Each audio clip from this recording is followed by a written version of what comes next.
తూర్పుగోదావరి జిల్లా గోపాలపురం టీడీపీలో వర్గ విభేదాలు భగ్గుమన్నాయి.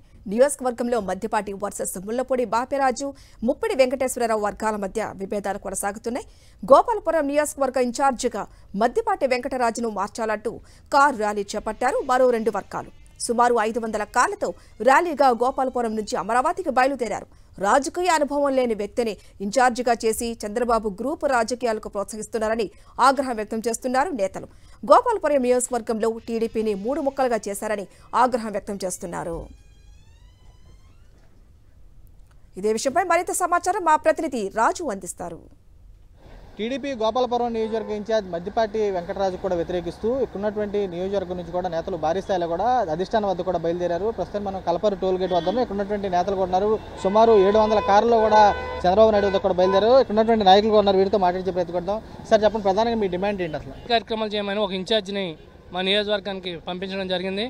ఆ ఇన్ఛార్జ్ అనే ఎవరైతే ఈరోజు నియోజకవర్గంలో చలామణి అవుతూ ఉన్నాడో మద్దిపాటి వెంకటరాజు గారు పార్టీ క్యాడర్ని కానీ, ఈ నియోజకవర్గంలో ఉన్నటువంటి ఒక మాజీ జిల్లా పరిషత్ చైర్మన్ బాపిరాజు గారిని కానీ, జడ్పీటీసీలు కానీ, ఎంపీటీసీలు కానీ, మాజీ మండల పార్టీ అధ్యక్షులు కానీ, గ్రామస్థాయి నాయకులను కానీ ఎవరిని కలుపుకెళ్ళకుండా తన సొంత నిర్ణయాలతో ఒంటెత్తు పోకడుతూ ఈరోజు రాజకీయాలు ఏదైతే చేస్తా ఉన్నాడో దాన్ని మేము తీవ్రంగా ఖండిస్తూ, ఇన్ఛార్జ్ ఇచ్చారు కాబట్టి మాకు బాధ ఏం లేదు. రేపు రాబోయే ఎన్నికల్లో ఎమ్మెల్యే అభ్యర్థిగా ప్రజల్లో నుండి వచ్చిన నాయకుడిని, ఈ నియోజకవర్గానికి ఎవరైతే గెలుపు గుర్రం ఉన్నాడో ఆ గెలుపు గుర్రానికి సీట్ ఇవ్వమని ఈరోజు మేము చంద్రబాబు నాయుడు గారి దగ్గరికి, అధిష్టానం దగ్గరికి వెళ్తా ఉన్నాం. ఒక 3000 జనాభా పైనే ఈరోజు పార్టీ ఆఫీస్కి వెళ్ళి మా మనోవేదన పార్టీకి అధినాయకుడికి తెలియజేయాలని వెళ్తా ఉన్నాం. ఒకవేళ మద్దిపాటి వెంకటరాజునే కనుక ఎమ్మెల్యే క్యాండిడేట్కి అనౌన్స్ చేసి మీరు ఏం చేస్తారు? ఏదైతే మేము అధినాయకులకు పూర్తిగా చెప్పాం, అధినాయకత్వం కూడా అన్ని సంప్రదించి ప్రజాస్వామ్య పద్ధతిలోనే మా యొక్క బాధను అర్థం చేసుకుని ఖచ్చితంగా ఇక్కడ ఇన్ఛార్జ్ విషయంలో పునరాలోచించి అభ్యర్థిని మారుస్తారని మేము పూర్తి నమ్మకంతో ఉన్నాం. ఒకవేళ అధినాయకత్వం కానీ అలా చేయని పక్షంలో మేమందరం కూడా నియోజకవర్గ స్థాయిలో అందరూ కూడా కూర్చుని మా కార్యాచరణ అప్పుడు ప్రకటిస్తాం. జనం నుంచి కింద స్థాయి నుంచి కార్యకర్తల యొక్క డిమాండ్ చాలా ఎక్కువగా ఉంది. అటువంటి కార్యక్రమం చేయమని దాన్ని కూడా ఒకసారి మేము ఆలోచిస్తాం. అంటే ఆయన ఆల్రెడీ నేను అందరినీ కలుపుకెళ్తున్నాను ఇక్కడ అని చెప్పి, నేనే ఇక్కడ ఎమ్మెల్యే అభ్యర్థి అని చెప్పి ఆయన చెబుతున్నారు. మీరు ఒక మీడియా ప్రతినిధులుగా మీరు ఒకసారి ఆలోచించినట్లయితే ఒక నియోజకవర్గంలో అందరినీ ఆయన కలుపుకుంటే ఇటువంటి పరిస్థితి వస్తుందని ఒకసారి మీరు ఆలోచించుకోండి.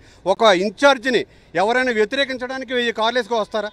ఇన్ఛార్జ్ ప్రకటిస్తే మద్దతు చెప్పడానికి వస్తాం చూసాం, కానీ ఈ ఇన్ఛార్జ్ వద్దు అని చెప్పడానికి, ఈయన ఎమ్మెల్యేగా అభ్యర్థిగా వద్దని చెప్పడానికి ఇంత జనం వచ్చారంటే దాన్ని బట్టి ప్రభుత్వ అధినాయకులు, ఆ నాయకులు, పార్టీ కూడా ఆలోచిస్తుందని మేము అందరం కూడా భావిస్తా ఉన్నాం. నియోజకవర్గ ఇన్ఛార్జ్ కూడా నియంత్రిత పోకడతో వ్యవహరిస్తున్నారు. అలాంటప్పుడు ఆయన కూడా పూర్తి స్థాయిలో మార్చాలని చెప్పని వారు కూడా కోరుకుంటున్నారు. ఎమ్మెల్యేకి సంబంధించినటువంటి అభ్యర్థి అనౌన్స్ చేసే ముందు 2024కి సంబంధించి కూడా తమను కలుపుకెళ్ళేటువంటి నాయకుడిని పూర్తిగా ఉండాలని చెప్పి వారు కూడా కోరుకుంటున్న పరిస్థితి కనబడుతుంది. ఇప్పటికైతే వీరంతా కూడా ఒకటే డిమాండ్ చేస్తున్నారు. నియోజకవర్గంలో ఉన్నటువంటి మద్దిపాటిని కూడా మార్చాలంటూ కూడా వీరు కూడా స్పష్టం చేసే పరిస్థితి కూడా కనబడుతుంది. విజయ్ కుమార్ రాజుతో రాజు, సాక్షి, కలపర్తి.